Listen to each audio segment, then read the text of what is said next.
Hallelujah! Tunay nga po na tayo'y mapalad at isa tayo sa mga pinili ng Diyos na maging lingkod mo. Sa oras pong ito, Ama, kami po'y nagpupurit, nagpapasalamat sa iyong kadakilaan, sa aming mga buhay, Panginoon. Salamat po sa pagkakataong tulad na ito, Panginoon, na kami nagkasama-sama, Panginoon, na maparangalan ka dito sa lugar na ito, Panginoon. Salamat po, Panginoon, sa iyong mga lingkod na tinako mo sa lugar na ito, Panginoon, upang sa amin, Panginoon, ay magpasigla sa aming pamumuhay espiritual, O God. Lord, aming pong dalangin sa oras na ito, na muli mo pong ibuhos ang iyong banal na presensya sa lugar na ito, Panginoon. Pangunahan kami sa aming gawain. Lord, kayo po ang manghawak sa bawat taong gagamitin ninyo, Panginoon, sa pagpapahayag ng inyong mga salita, Panginoon, sa pagbabahagi ng mga karanasan, Panginoon, at pangyayari sa buhat ng ikaw ay makilala. Lord, nawa ang gabing ito'y maging pagpapala sa bawat isang naririto, Panginoon, at sa lahat ng mga nakakarinig, Panginoon. Maging daan ito, Panginoon, ng pagkabukas ng kanilang mga puso, lalo't higit ang kanilang mga isipan, Panginoon, at balang araw aming inaangkin na makasama namin sila sa pagpupuri at paglilingkod.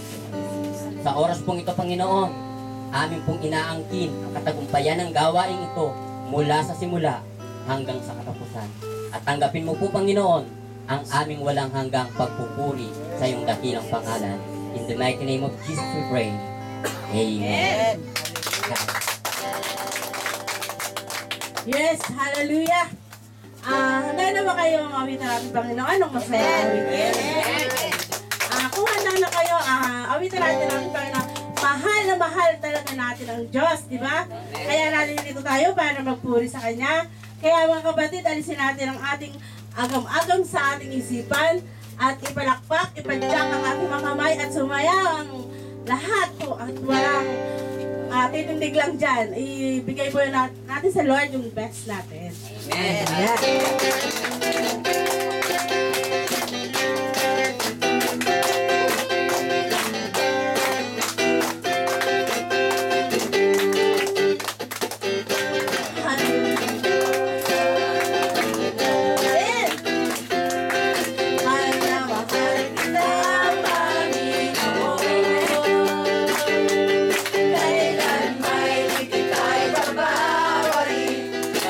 Sa piling mo'y lagi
upang maglingkod, Diyos. Hallelujah. Ikaw po, Panginoon. Hallelujah.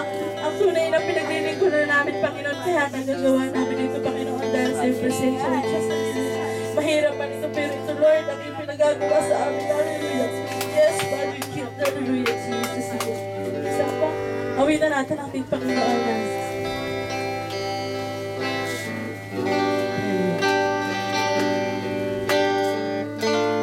Hallelujah, Jesus.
po, Panginoon, ang nilalaman ng bawat isa, ang bawat puso ng bawat isa, O Lord.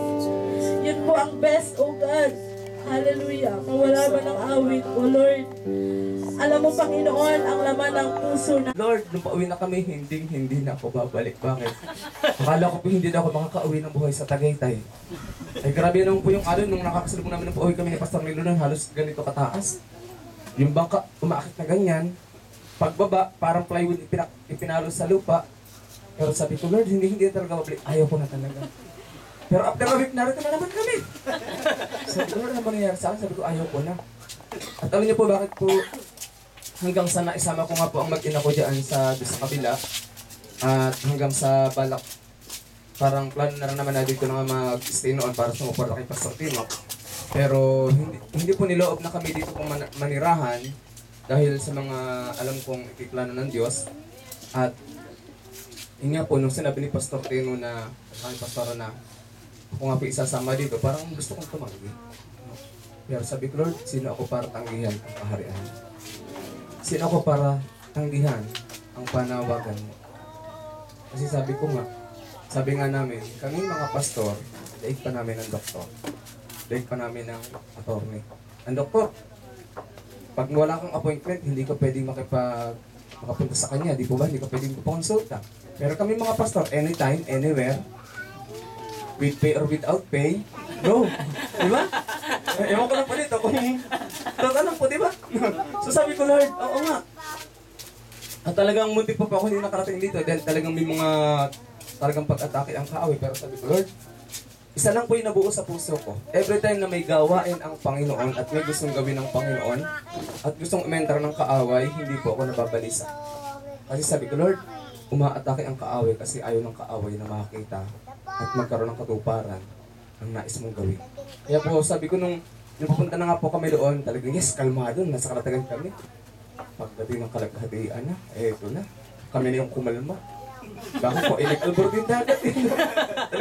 Sabi nga ni Pastor Leo, kung hindi ka kalman dagat, kami ang kakalman. Tagang kalmado po kami, walang naimik sa amin.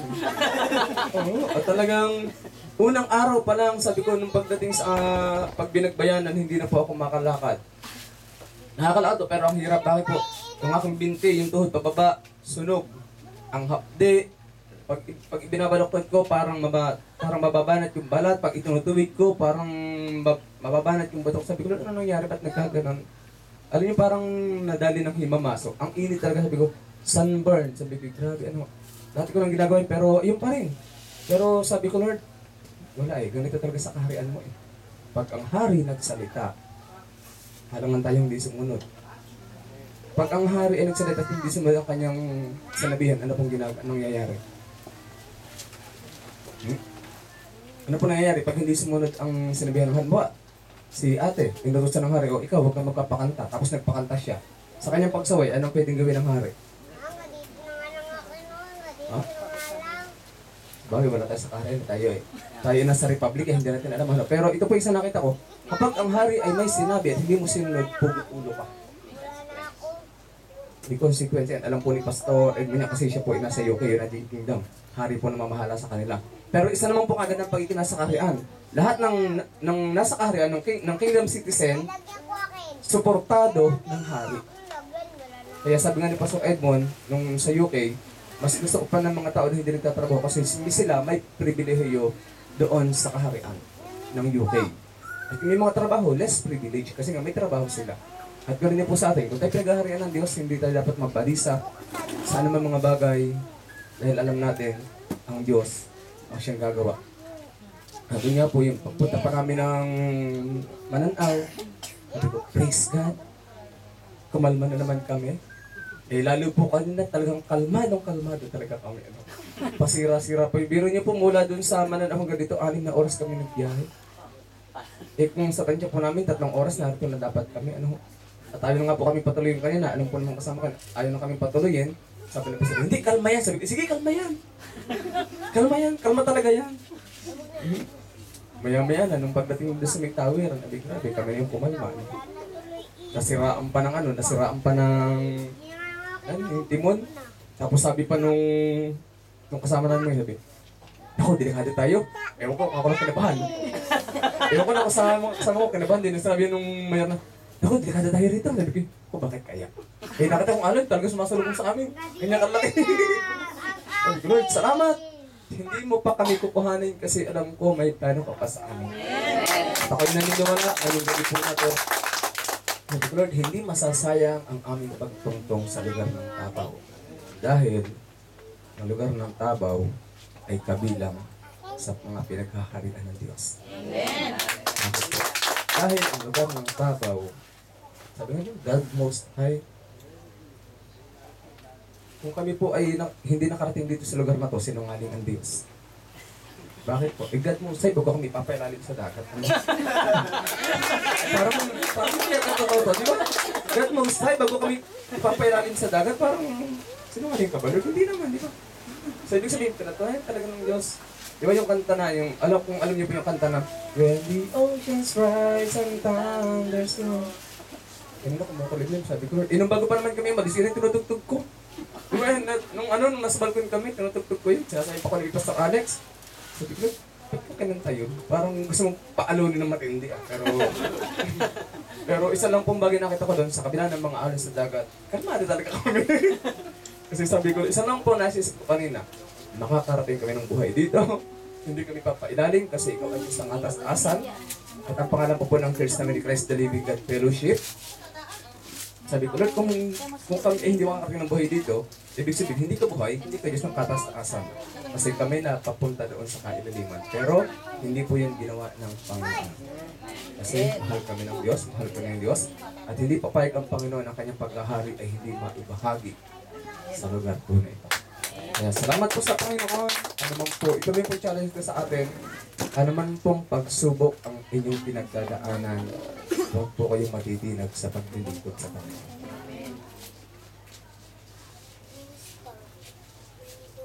Huwag po tumahimik kayo. At ito po yung gusto ko makita po natin. Ano man pong pagsubok ang inyong mga pinagdadaanan, huwag niyong sisisihin ang pastor niyo. Diba? Ano man pong problema ang ating pinagdadaanan, huwag po natin sisisihin ang sino man. Ha? Sabi nga, all things work together for good. For those who love Him, according to His purpose. Nangyari po mga bagay na ito dahil sa magandang panukala ng Diyos. Natuto kayo? Natuto ako?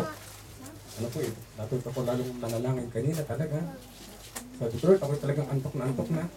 Yung pala kaya ako naantok na, hindi namin alam. Alas para pala, gutom na pala. Mabuti na pagdating namin, may mainit na sa baw. Grabe. Praise the Lord talaga. At salamat po sa Panginoon dahil talagang walang bibitaw. Walang aayaw. At kung talagang kayo po ay sigurado na kayo po ay nasa kaharian ng Diyos, sabihin niyo po sa inyong katabi, huling simbahan muna. O, parang gusto niyo pong lilipat pa ng ibang simbahan. Gusto niyo pong iwanan si Pastor Leo? Kung talaga pong tayo ay nasa paghahari ng Panginoon, sabihin mo, huling simbahan ko. Parang ayaw niyo talaga, parang gusto niyo pong lilipat ibang simbahan. Sige po, kung talagang alam natin na tayo ay pinaghaharian ng Diyos, sabihin po natin, huling simbahan ko na ito. Huling simbahan ko na ito. Huling pastor ko na si Pastor Leo. Hindi na ako maghahanap na ibang pastor. O parang gusto niyo, pastor, mukhang gusto ko iwanan ng mga to. Gusto sumama sa amin sa Tagaytay, mas malamig po doon. Sabihin nga po natin, huling simbahan ko na ito. Huling simbahan ko na ito. Yung pong mga gustong lumipit, taas ng kamay. Magkakain tayo sa kapitbahay. Nag-hostay din. Ano po, gusto niya? Isa lang pong hamon ko sa atin, mahalin niyo ang pastor niya. Bakit po? Hindi po biro ang magpastor. Especially po sa ganitong lugar. Talagang hindi ko po alam yung sitwasyon, pero mahalin niyo po ang pastor niyo. Tulungan niyo po siya, pero hindi siyang pagtutulong-tulungan. Paano awa niyo? No? Tulungan niyo siya na makakapag-raise up ng maraming mga manggagawa, makalakalap ng maraming kaluluwa patungo sa pagkahari ng Diyos, sapagkat yung sabi ng Panginoon sa Colossians 1:13, tayo ay inilipat ng Diyos mula dun sa kaharian ng kadiliman patungo sa kanyang kagila-gilalas na kaliwanagan. At ako po yung naniniwala na sabi po ni Pastor Edmond, taon-taon babalik siya rito. At yung loobin po ng Panginoon ako po muling nakasama, pagbalik ko ito, hindi na po ito ang church niya. Mas malaki na. Parang isip niyo na, basta palilipatin mo kami, hindi po palalakihin ito ng Diyos. Bigla na po yun, hindi na tayo church ko, teka lang. Kasi palalakihin na ng Panginoon. Palalakihin na ng Panginoon. At hindi lang po kayo ang member. And I declare, lahat ng taga-Tabaw. Amen. Hindi lang taga-Tabaw. Kung sino pa yung gusto nyo abutin, makapagtayo pa ng ibang outreach sa ibang isla, praise the Lord. Kaya extend natin ang paghaharit ng Panginoon. Kaya po, mahalin niyo Pastor Vic. Binata pa po yan. Binata ka pa po, so may anak ka sa labas. Wala na. Biro lang po. Bigla na mo lang. Binatang binata. Ayan. So salamat po sa Panginoon at ulitin ko po ulit, mahalin po natin ang pastor natin. Lalong-lalo na po sa ating bisita ngayon, yung ating pong head pastor, si Pastor Edmond, tsaka po kay Pastor Jay, Pastor Alex, tsaka po sa nanay ng ating head, tsaka po sa ating resident pastor, Pastor Leo.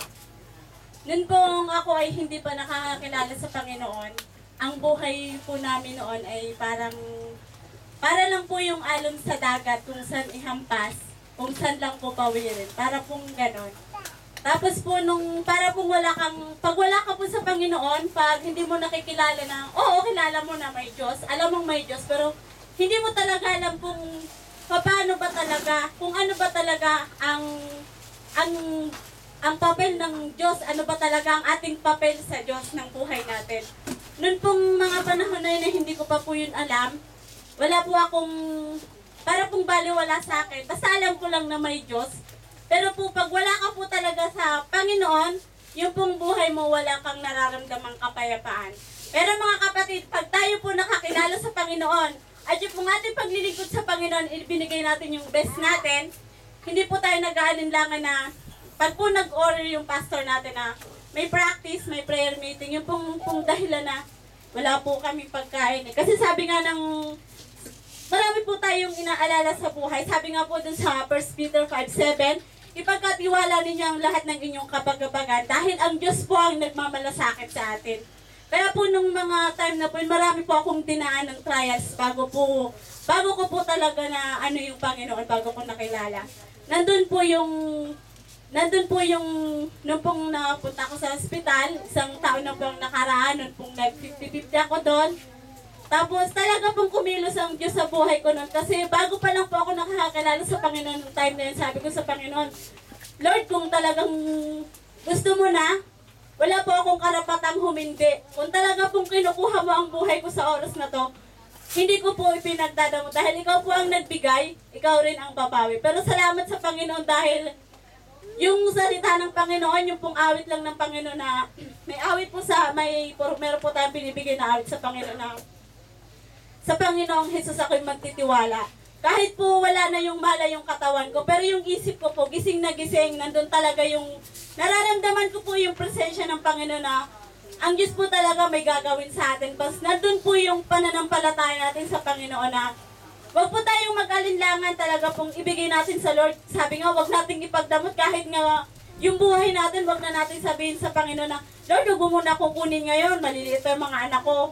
Hindi ko pa napapag-aral. Hindi po ganun ang naglilingkod sa Panginoon. Yun po yung natutuhan ko na huwag mong ipagdamot kung ano man ang sayo. Maging mapagbigay po tayo sa lahat. Sabi nga ng Panginoon, unahin mo ako sa lahat ng bagay. Dahil ang lahat ng inyong pangangailangan ay aking nang alam. Di po ba sabi ng Panginoon? Kaya mga kapatid, alam ko naman po kung gaano kahirap ang buhay ngayon. Mahirap po ang buhay, lalo na po yung ganito. Hindi po natin alam kung saan ang uunahin. Mahirap ang buhay. Meron tayong mga pinag-aaral na anak, tapos naglilingkod tayo sa Lord. Para pong sasabihin na natin, ang hirap naman. Naglilingkod naman ako sa Lord, bakit ako naghihirap? Sabi nga po dun sa Proverbs 30, 8 and 9, sabi po dun sa mga kawikaan, huwag mo akong masyadong payamanin. Kasi pag yumaman ako, baka makalimutan kita, di po ba? Huwag naman po masyadong paghirapin kasi baka naman po malapastangan natin ng Panginoon pag tayo po ay naghirap, di po ba?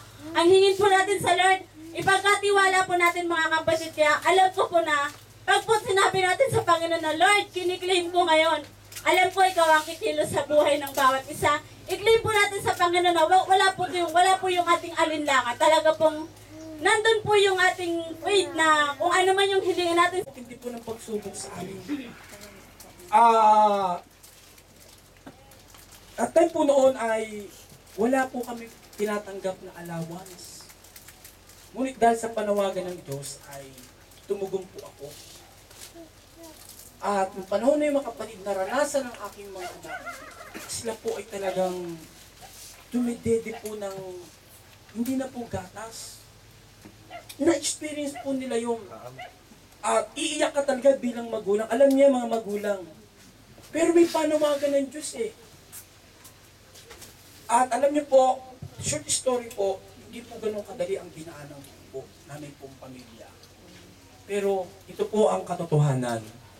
Kailanman walang naglingkod sa kanya ng kanyang pinabayaan. Amen. Amen.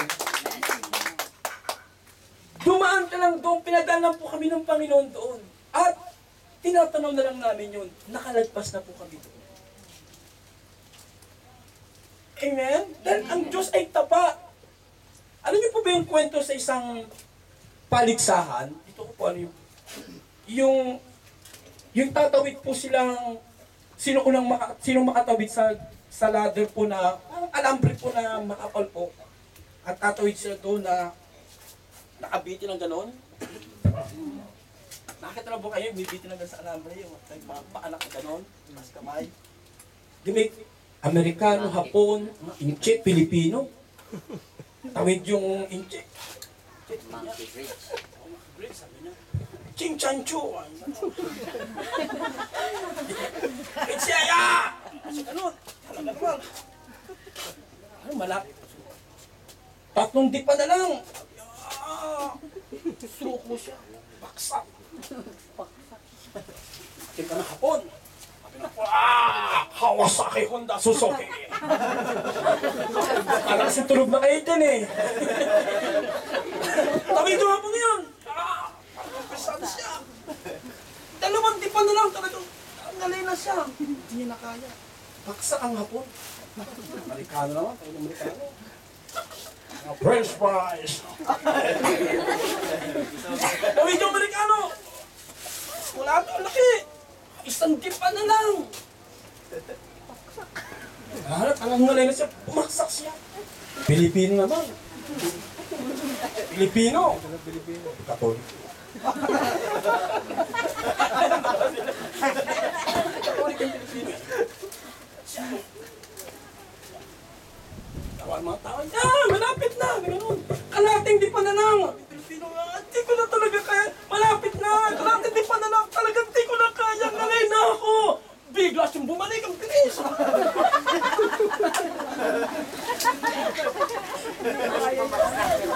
Inali na siya! Bumalik na siya! Hindi na kaya yun! Hindi na kaya eh!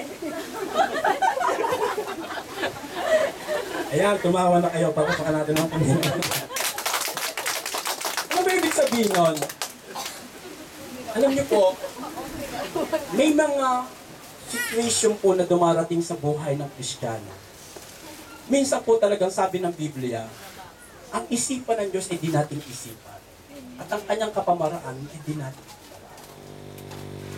Malay mo, kapatid, malay mo, nag-iisip ka na ayaw mo na, nahihirapan ka na sa pagsubok, nasasaktan ka na. Parang ang Pilipino, 1 dipa na lang, malapit na. Nandyan na ang pagbuhos ng biyayang rumalagasa. Saka ka pa umurong. Diba? Amen. Amen. Sabi mo sa katabi mo, malapit na ang graduation mo.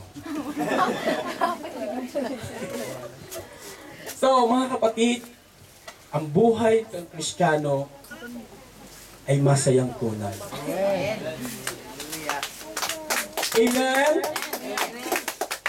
Pero sabagkat, kahit na ganun kaibigat ang situation, hindi ko ginusto na maging mahirap.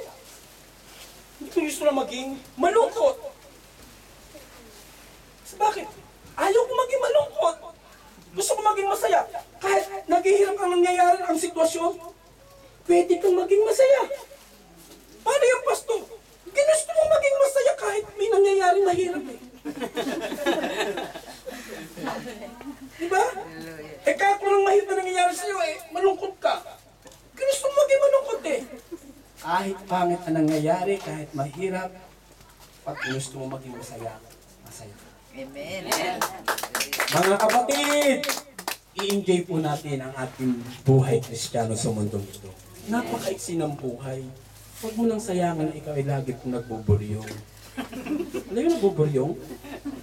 Tagalog kong parang lagi kang konting bagay, mainit ka na, bungot ka na. Lalo na kayo mga kananayan.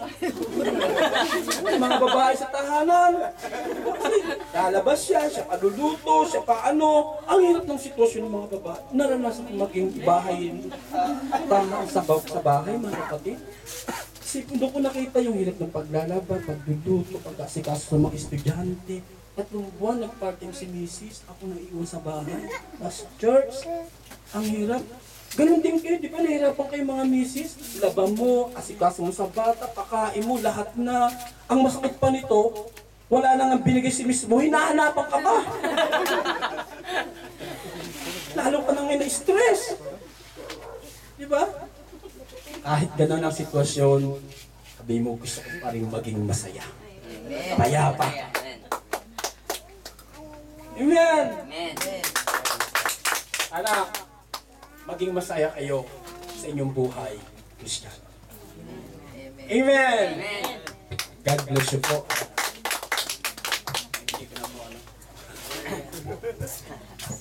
Okay, so praise God. Sabi ko naman sa'yo, talagang mai-inspire tayo. Meron po bang inaantok? Akala ko yun, antok kayo dun sa inspiring message ni Pastor. Ipauulit ko sana.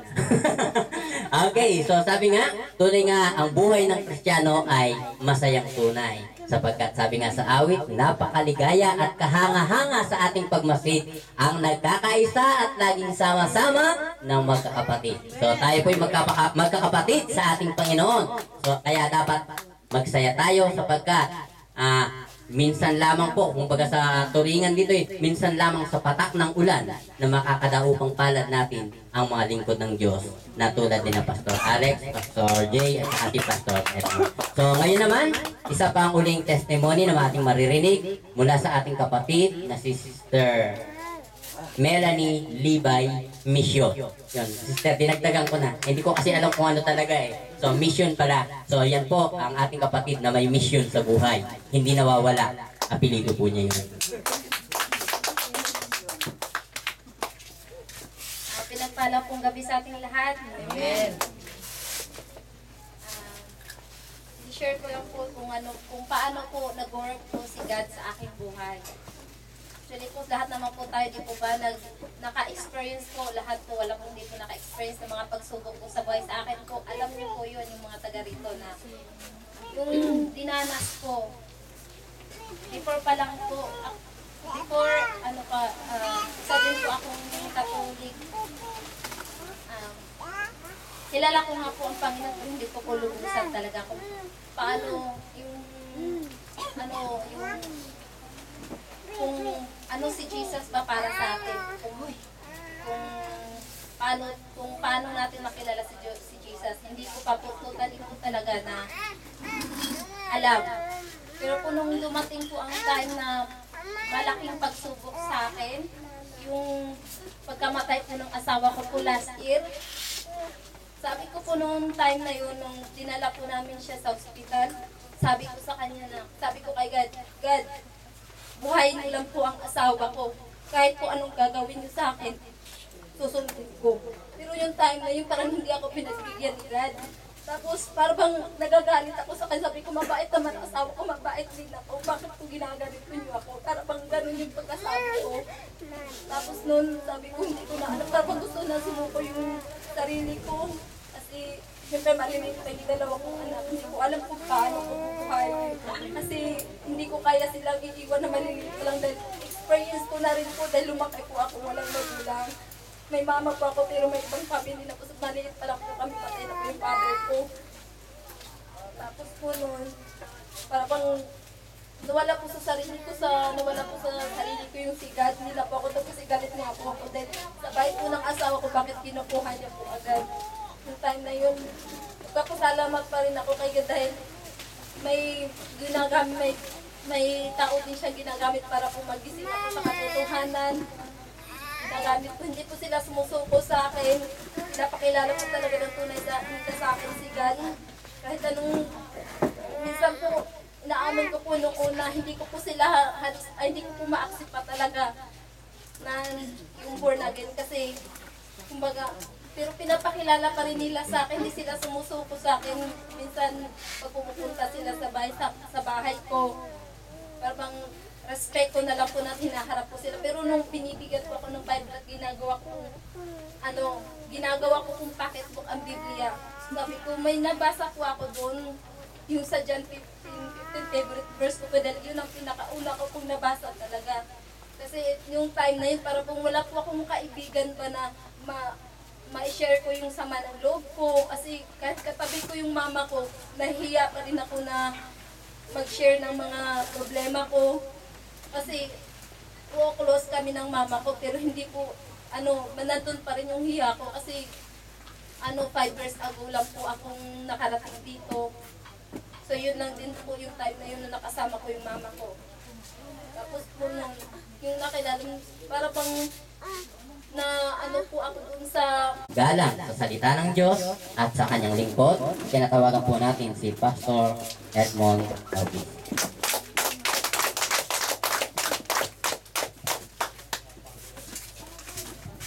Maraming salamat po. Manalangin po muna tayo sandali. O Diyos, kami po ay minsan pang nagpapasalamat sa maluwalhating pagdala mo sa iyong mga lingkod sa lugar na ito.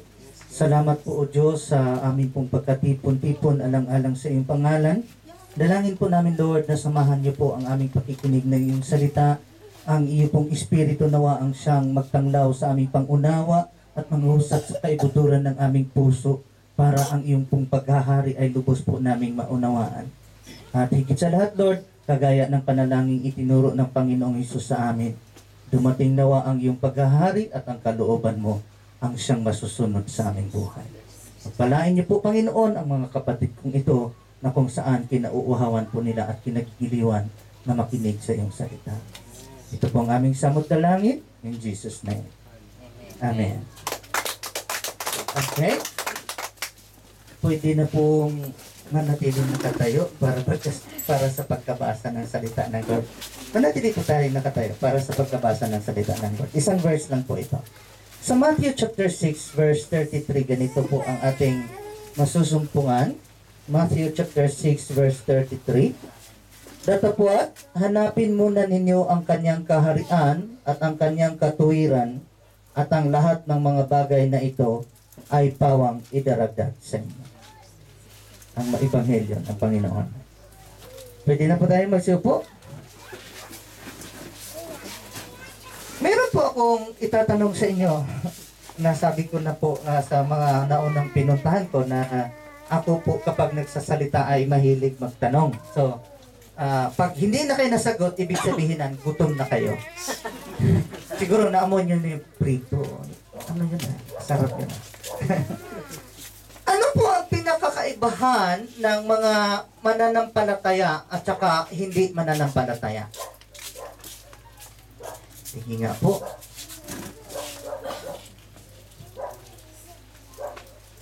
Ano po ang pinakakaibahan ng mga believers at saka hindi believers?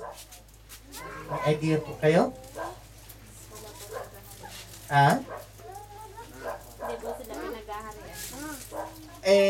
Ibig ba sabihin lahat ng believers ay pinagharian? Meron naman believers na hindi din pinagharian. Any idea po? Babasahin ko ang verse 32. Idamay ko ang verse 31 at 32 ng Matthew chapter 6. Idamay ko para maintindihan niyo ang aking tanong. Kaya huwag kayong mga balisa na mga sabi ano ang aming kakanin o ano ang aming iinumin o ano ang aming daramtin, sapagkat ang lahat ng mga bagay na ito ay siyang pinagkakahanap ng mga hintil, yamang talastas ng inyong Ama sa kalangitan na kinakailangan ninyo ang lahat ng mga bagay na ito. Sa kanya idinugtong sa verse 33, datapwat hanapin muna ninyo ang kanyang kaharian at ang kanyang katuwiran at ang lahat ng mga bagay na ito ay kanyang idaragdag sa inyo. May idea na po ba kayo? Bibigyan ko kayo ng clue. Ano ang hinahanap ng mga unbelievers? Pangangailangan nila. Ang hinahanap ng believers ay kaharian ng Diyos. Sa mga katuwid, ang kaibahan o pinakakaibahan ng mga believers at hindi believers, ang non-believers, ang hinahanap nila yung kakainin nila at inumin nila at daramtin. Pero ang hinahanap ng mga believers ay ang kaharian ng Diyos. Pero kung ikaw nga naman ay nasa pagtitipon na, pero ang iniisip mo, ano na kayang kakainin mamaya? Mukhang hindi ka pa pinagharian yan. Gutom na ang naghahari sa'yo. Eh ganito naman, pwede ba na ang isang believer ay hindi born again? Pwede ba? Pwede. Pero ano ang kaibahan ng isang born again at hindi born again? Sabi ko nga sa inyo, mahilig ako magtanong eh. Pag hindi kayo mahilig sumagot, ewan ko na lang kung tatagal tayo. Bala ko pa naman hanggang alas 11 tayo. Joke lang po. Ano ang kaibahan ng born again at saka hindi born again? Sirit na? Eh, di kung ngayon yung maubos yung oras natin, hindi sirit na. Basta nagtanong ako. Kasi ngingiti lang tayo, parang iaayos sa sagot eh.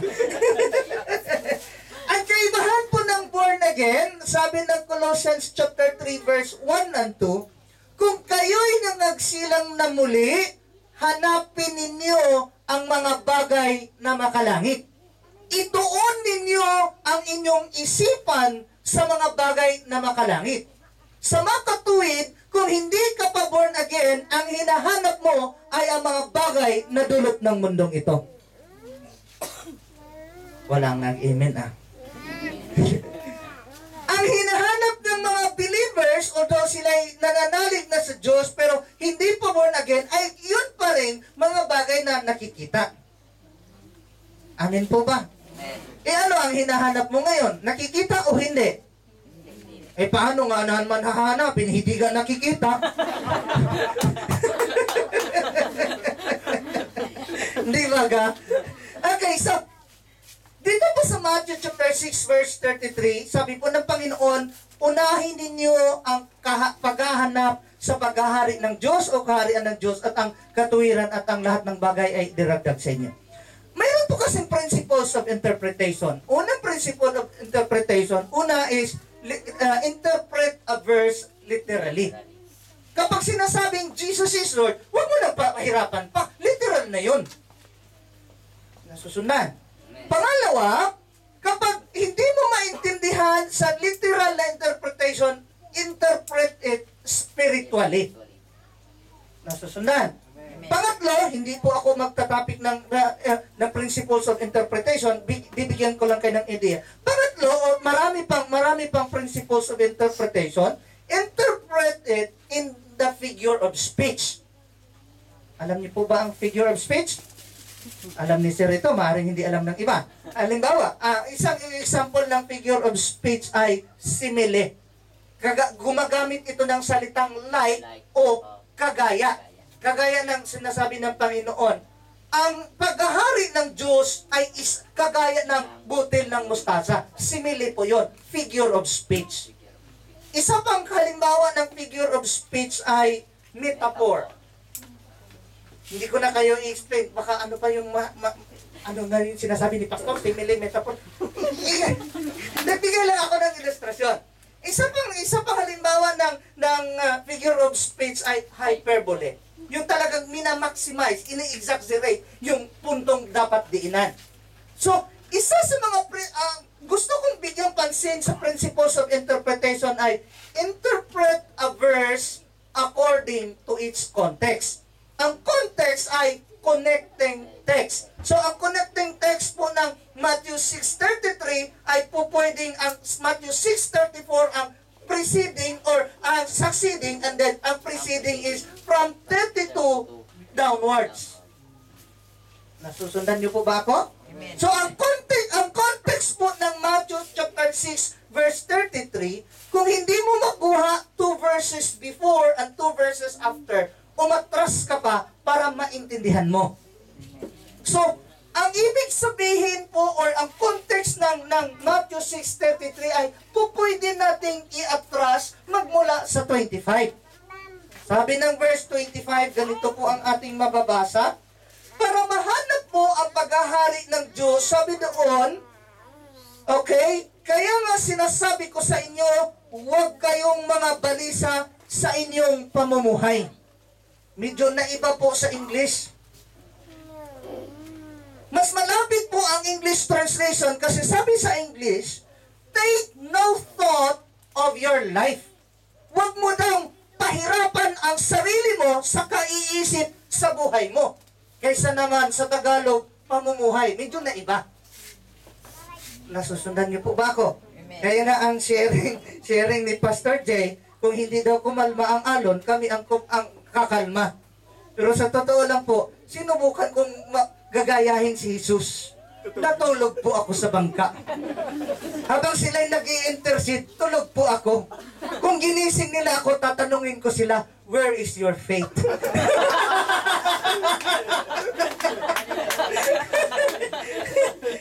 Kasi kahit noong nasa London pa lang po ako, may mga kapatiran po tayo doon na mga taga Bicol at kabisado po nila ang paglalakbay sa karagatan. Sabi nga po nila, malakas ang alon pagka ganitong buwan. Eh, dapat pumunta ka ng ganon buwan. Eh, hindi ko na nga tinandaan eh. Eh, bakit kasi hindi ko iniintindi yung aking buhay? Hindi naman sa gusto ko nang mamatay. Sabi kasi ni Pastor Leo, ang kamatayan daw ay kapakinabangan. Tanong ko sa kanya, gusto mo nagang makinabang? Totoo nga naman. Sabi ng Philippians 1:20-21, di ba? Ang kamatayan ay kapakinabangan kasi makapiling mo na ang Panginoon. Pero kung ikaw naman ay nabubuhay sa paglilingkod sa Panginoon, sabi ni Paul, alam ko na ako'y mabubuhay pa sapagkat mayroon pang layunin ang Diyos sa buhay ko. Amen? Hindi ako papupuntahin ng tabaw na mamamatay lang sa laot. Hallelujah! So, hindi ko po inintindi yun. Ang mama ko ay medyo may edad na, pero hindi ko inintindi na mag-worry siya or magkaroon siya ng pagkabalisa kasi believers tayo sa Panginoon. Amen? Okay, so kung ikaw ay masyadong balisa para sa masyado kang nag-iisip sa buhay mo, hindi ka nga makapaghanap ng paghahari ng Diyos. Walig ka eh.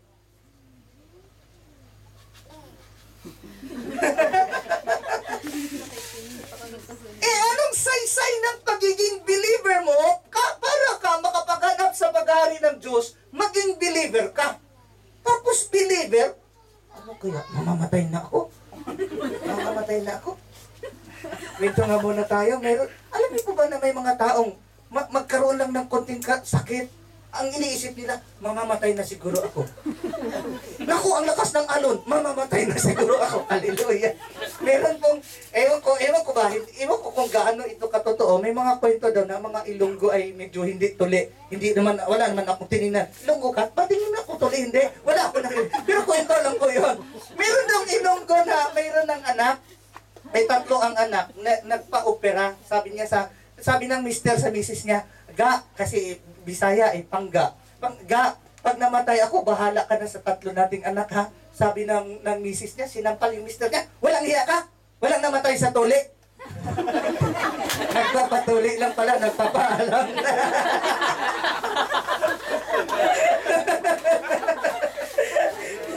Kaya ko po sinasabi yun kasi may mga tao nga masyado silang balisa sa buhay nila. Sa kanila putulin na. Huwag na kayo lumayo, masyado mo pang dagdagan. So, sabi ng Lord, huwag kayong mabalisa sa buhay ninyo. Sabi pa nga niya, ni isang hibla ng ating buho, hindi malalaglag sa lupa na wala siyang pahintulot. Kaya kung ikaw ay medyo kalbo na, pasensya ka na, maraming pahintulot ang Diyos sa buhay mo.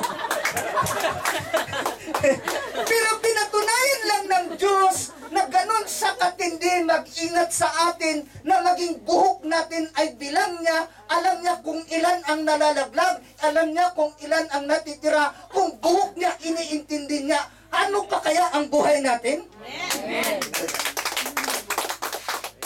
Oh, hindi ka talaga makapaghanap ng paghahari ng Diyos kapag abala ka o worried ka. Di ba? After niya sinabi na huwag kayong magabalisa sa inyong buhay, huwag kayong mabalisa sa inyong ano ang nauna? Ano sa inyo, kung ano man ang inyong iinumin kahit sa inyong katawan o kung ano ang inyong daramtin, hindi bagat mahigit ang buhay kaysa pagkain at katawan kaysa pananamit? So unang-unang dahad lang po para ang isang tao ay hindi makapaghanap sa kapaghahari ng Diyos ay ang pagkabalisa. Kung hindi ako aatin ngayon, paano na yung trabaho ko? Paano na yung mga anak ko? Paano na yung mga nag-aaral? Paano na yung mga nakadepende sa akin? Paano na yung hapunan? Makain naman tayo dito Nakukuha niyo po ba ako? Amen. So sabi niya, huwag kayong gumaya sa mga hintel na sila'y balisa. Ang kanila pong hinahanap ay yung kakainin, yung kanilang inumin, at kanilang daramtin. Dahil ang tagal ko na pong naglilingkod sa Panginoon, kasama ko si Pastor Alex sa El Shaddai pa noon. 9 years akong nag-full time doon. Pero wala po akong nakitang umaten ng gawain na hubad. Wala rin po akong narinig na pagsubok po sa akin, nagka-ulcer po ako at or namatay sa gutom. Wala din po akong narinig na ganun. Bakit? Kasi sabi ng Diyos, batid na ng ating Ama na kailangan natin ang mga bagay na ito. Amen. Amen? Ako po ay mayroong asawa, 4, ang aming anak. Ayun talaga. Yung mga tawa niyo, parang chismosa kayo. Yung aming anak, 17 po yung aming panganay, 16 yung pangalawa, 14 yung pangatlo, at 8 yung pang-apat. Pero never po na naging balisa ang aming mga anak kung ano ang kanilang kakainin sapagkat naintindihan nila bilang isang ama na may bilang ina ang aking asawa ni hindi po kami nagpapabaya sa pangangailangan ng aming mga anak. Sabi nga ng Panginoong Hesus, kung kayong mga magulang, magbigay ba kayo ng ahas kapag ang inyong anak ay nanghingi ng isda? Magbigay ba kayo ng alakdan kapag ang inyong anak ay humingi ng itlog? How much more ang ating amang nasa kalangitan? Bakit niya ang ibibigay ang ating pangangailangan? Amen?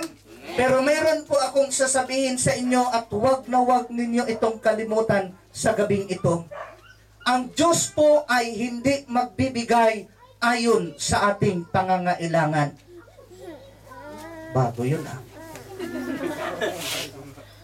Hindi ibibigay ng Diyos ang pangangailangan mo or ayon sa pangangailangan mo, magbibigay ang Diyos ayon sa pananampalataya mo. Amen.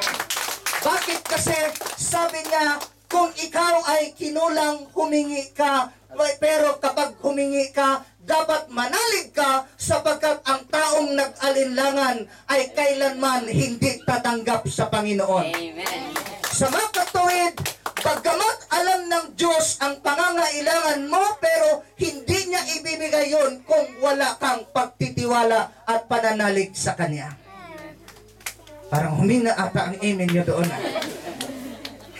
Amen po ba? Okay, so isang hadlang sa paghahanap sa paghahari ng Diyos yung kabalisahan. Sabi pa sa verse 34, huwag kayong mabalisa sa inyong kinabukasan. Sino dito hindi nabalisa sa kinabukasan? Sapat na raw ang ating problema ngayon at huwag mo nang idagdag ang problema bukas. Binigyan ka na nga ng problema ngayon, idinagdag mo pa yung problema bukas. Hindi dinoble mo problema mo. Kaya tuloy, hindi ka na makangiti-ngiti. Sabi na nga ng Biblia, rejoice in the Lord always. Again, I say rejoice. Eh sabi ni Pastor Alex, kahit masama ang nangyari sa buhay mo, desisyon mo ang maging malungkot o tumawa. Pero yung tawa naman na tama lang, baka baliw na ka sa tingin ng iba. Amen ba? So huwag kang mabalisa sa kinabukasan. Mayroon naman mga tao kasi, ang liit pa nga ng anak, paano ko kaya paaralin sa college ito? Tinagdag mo pa yung problema mo, di college yung anak mo, liit pa nga, di pa nag-umpisa elementary eh. Alam niyo po ang ginagawa ng worry? Hindi po nakakatulong ang worry sa'yo, kundi inaalis lang niya ang joy mo sa kasalukuyan, kaya hindi mo na nai-enjoy ang buhay mo. Amen ba? Amen. Kung binigyan ka ng pagkakataon ng Lord na paghandaan ng kinabukasan, o binigyan ka ng pagkakataon na mag-ipon, pues, naintindihan niyo po ba yung pues? Pues, mag-ipon ka. Pero kung wala ka na ng karapatan, hirap ka na nga sa araw-araw mong ikinabubuhay, ang pinaghandaan mo pa ay kinabukasan, kasalanan mo. Sabi ng Lord, huwag mabalisa sa iyong kinabukasan. Amen ba? Amen. Okay, so sabi niya, unahin ninyo ang paghahanap sa kaharian ng Diyos at ang katuwiran. Medyo naiiba na rin po ito sa English. Kasi sa English, seek ye first the kingdom of God and His righteousness. Nabanggit nga po ni Pastor Jay na sa United Kingdom po, ang namamahala ay king or queen. Si Queen Elizabeth po ngayon. Sa kingdom kasi, obligasyon po ng king or queen na tustusan ang pangangailangan ng mamamayan. Hindi po yan uso sa atin kasi republic po tayo. Kaya hindi natin naintindihan nung sinabi ng Lord na unahin ninyo ang paghanap sa kanyang kaharian. Sa United Kingdom, as long na ikaw ay citizen, full of rights ka. Nasusundan po ba? Ang isang ibig sabihin kasi ng righteousness ay, o righteous ay right standing with God. Kung ikaw ay may right standing with God at dahil anak ka ng Diyos, pwede kang humingi at hindi kanya kayang tanggihan. Amen. Pwede ko po bang patunayan yan? Yes. Isang disadvantage ng Biblia ay ang pagkakaroon ng chapter at verses. Paano kaya? Bakit kasi, nung sulatin ang Biblia, wala naman pong chapter at verses yan. Inimbento lang po ang chapter at verses para madali nating matandaan, madali nating balikan kung saan isinulat. Ibiruin nyo ba naman kung walang chapter at verses sa awit, 150 verses kaya yun? Saan yun? Aba, mag-isang buwan ka maghahanap. At least kung may chapter at verses, madali na.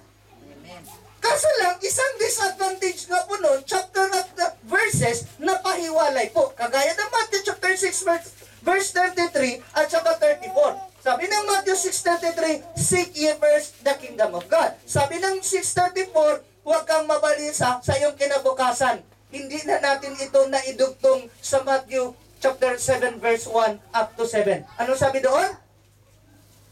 Sa 7:7 na lang. Humingi ka at ikaw ay bibigyan sapagkat lahat ng humihingi ay tatanggap. Bakit sinabi ng Lord na humingi ka? Karapatan mo bilang isang mamamayan sa kaharian ng Diyos na humingi sapagkat tungkulin ng hari na ibigay ang pangangailangan ng mamamayan. Amen. Pero imbis na manalig at magtiwala sa salita ng Diyos, anong ginagawa ng maraming tao? Murmuring? Hindi lang murmuring, lalo sa abroad. Naku po, pag in-invite mo sa gawain ng Panginoon, pastor naman, parang hindi mo alam, may trabaho pag Sunday. Pastor naman, alam mo naman may anak ako, kailangan kong magpadala sa Pilipinas. Sa mga katuwid, ang hinahanap pa rin nila ay hindi yung mga bagay na nauukol sa paghahari ng Diyos. Hindi pa rin yung mga bagay na makalangit. Kasi, eto na lang. Aatras pa tayo para maintindihan natin ang context ng Matthew chapter 6 verse 33. Time check, brought to you by sinong sponsor? Alas 9:05 na lang po. Hanggang anong oras po tayo? 12? Ay, walang problema sa akin. Ewan ko lang kung gising ka pa ng 12. at least may idea ako at matansya ko yung topic ko. Bahala kayo. Yung tiyan nyo, hindi pa nagpapaalala sa inyo? Pag tahimik kayo, gutom na yan. Ngayon na yung klaro, at least matansya ko yung topic ko. Kasi kapag isama ko na itong 24, haba ito ng gusto, hindi ito matatapos ng 3 oras. Ganito na lang. Pagkatahimik na kayo, ibig sabihin niyan, pinapatapos niyo na ako. Na pag may nakita na akong tulog, gumaganyan na, gutom na yan. At least, may usapan tayo. Okay lang. Total, sunod kong balik dito sa 1 taon pa. Sasadyain ko na, April, para tapat sa second anniversary nyo at saka tahimik yung dagat. Para naman, talagang hindi na si Pastor Jay.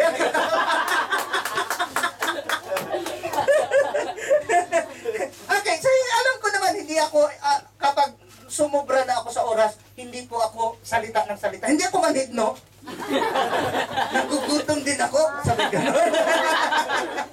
Okay, so, kung atrasan pa natin para maintindihan natin ang context ng Matthew chapter 6 verse 33, sabi ng Matthew 6:24, okay, basahin ko ang 24. Sino may hindi makapaglingkod sa dalawang Panginoon sapagkat kapuputan niya ang isa at iibigin ang ikalawa, o kaya ay magtatapat siya sa isa at pawawalang halaga ang ikalawa. Hindi kayo makapaglingkod sa Diyos at sa mga kayamanan. Sinabi ba ng Biblia na hindi kayo makapaglingkod sa Diyos at kay Satanas? Hindi. Sinabi ba ng Biblia na hindi kayo makapaglingkod or ang ugat ng lahat ng kasamaan ay si Satanas? Ano ang ugat ng lahat ng kasamaan? Love of money. Pero nakakalungkot, sabi dito sa Biblia, we cannot love God or money. Ang tanong ko, kanino kayo naglilingkod? Sa Diyos o sa pera? Hindi makasagot. Akala ko ba hindi nagtatrabaho para makapaglingkod, tapos tahimik lang. Ay, gutom na nga siguro. Mainom na yung maliwanag. Hindi tayo makapaglingkod sa dalawang Panginoon, sa Diyos at sa kayamanan. Kanino ka naglilingkod ngayon? Siguro, pag-araw ng linggo, o pag-araw na may mga pastor na bumibisita. Paano yung the rest ng araw natin sa isang linggo? Kanino tayo naglilingkod? Kayamanan, pwede. Bakit kasi, kung susuriin natin, ilang oras lang naman talaga ang ating inilaan sa gawain ng Panginoon. Minsan nga, 2 hours lang yung service, late pa. Tapos, isang beses lang yun, isang linggo kapag main service, tapos 2 oras lang, babawasan pa natin. Tapos panay pa ang tingin sa oras. Tagal naman matapos na. Meron naman iba, hindi pa nga tapos nagsasalita yung pastor, tulog na. Pag-uwi